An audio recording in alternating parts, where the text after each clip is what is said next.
A bizarre landscape. The Cerrado trademark, termite mounds. Many, many termite mounds. Up to 130 per acre.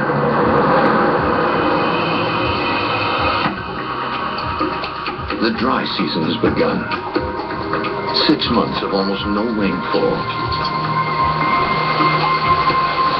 A serious drought to test every inhabitant. But where are they? The landscape seems empty except for the mounds. But there is movement. It's a giant anteater on an early morning forage.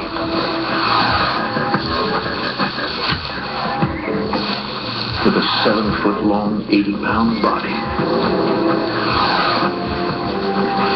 Claws like a bear. And a tail like a witch's broom. The giant anteater is one bizarre-looking mammal.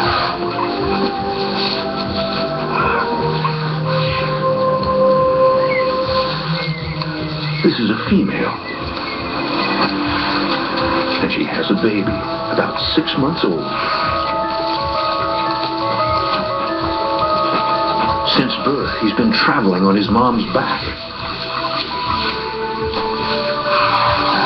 Perfectly camouflaged in the markings of her coat. As she shuffles around the Cerrado grassland.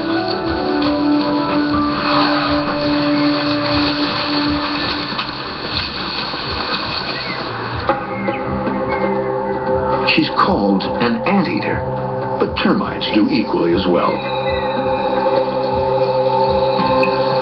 From the outside, termite mounds seem relatively deserted. But inside is an architectural masterpiece of tunnels, galleries, and chambers bustling with millions of termites.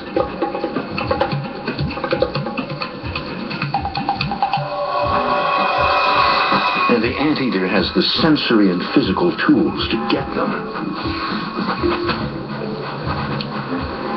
Though nearly blind, she has a sense of smell 40 times more powerful than humans.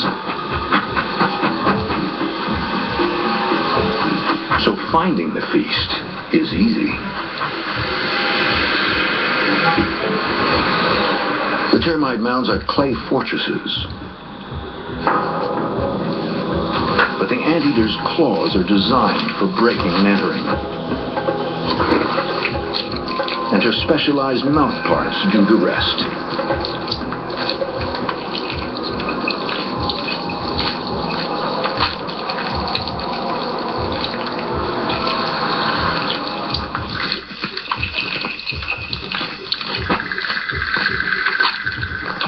Prey is glued by sticky saliva produced from giant salivary glands, and then sucked up through a narrow tube inside her fused jaws.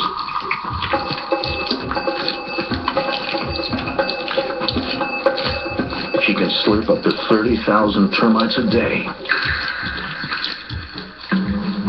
which is what she needs to stay alive. So why eat such a tiny food source? The answer lies in what the termites eat. After dark, legions of worker termites venture outside their home.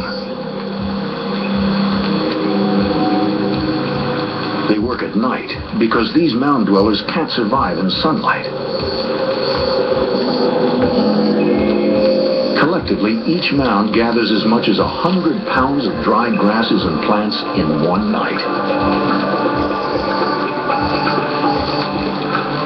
About 4 times the amount of grass a cow can eat in a day.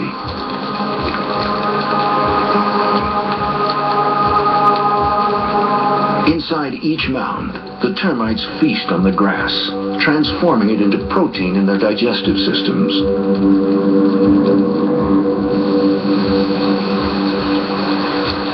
With each mound housing more than 1 million protein-packed termites.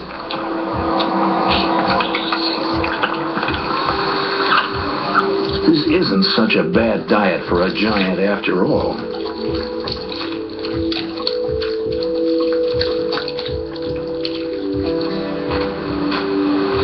The armor-plated armadillo is the anteater's smaller cousin, with a similar taste for termites.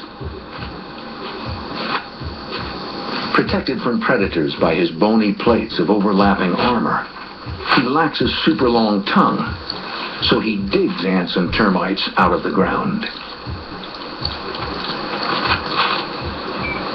But there is one part of the termite mound that no armadillo or anteater can probe. Deep in an underground chamber lies a monstrous form. It's the termite queen who controls the colony.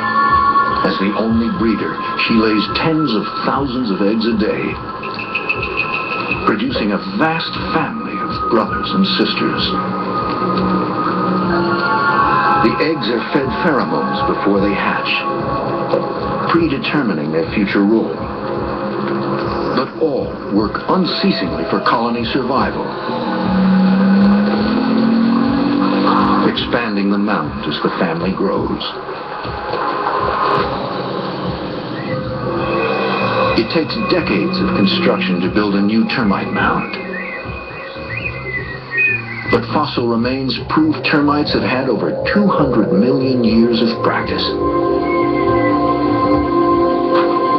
So why is it that armadillos and giant anteaters are unique to South America, when termites are widespread across the planet? A bird's-eye view of the ancient Cerrado gives us a clue. The landscape looks very much like the great African savanna. The climatic cycle of drought and rain on the Cerrado is also similar to the African grasslands.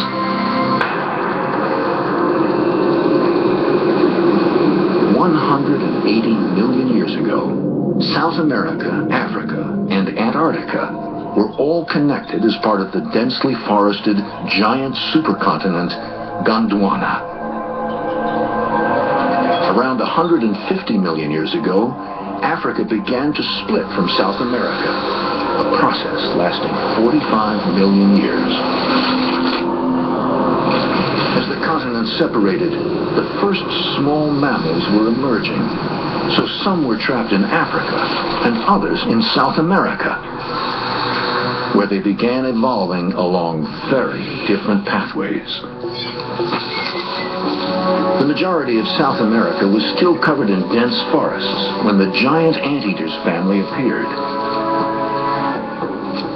They are called Xenarthra, meaning strange joints, because unlike any other mammal, they have extra joints between their vertebrae, which strengthen their backs and aid their forelegs when digging into mounds. DNA shows the first Xenarthran appeared in South America around 70 million years ago. About 5 million years later, the ancestral Xenarthran evolved into many. One branch of the family tree produced the armor-plated creatures like armadillos. Another branch produced families of hairy Xenarthrans, including the anteaters. Many ancient Xenarthrans became extinct. But the giant anteater and the armor-plated armadillo survived. Millions of years of tiny mutations in their DNA produced jaws, tongues, and claws perfectly refined for harvesting ants and termites. And the giant anteater's lifestyle became totally centered on the termite mounds. The relationship between predator and prey appears to be a one-way street.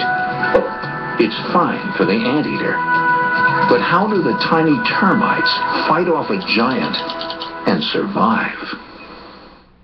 Losing weight clicked for me when I realized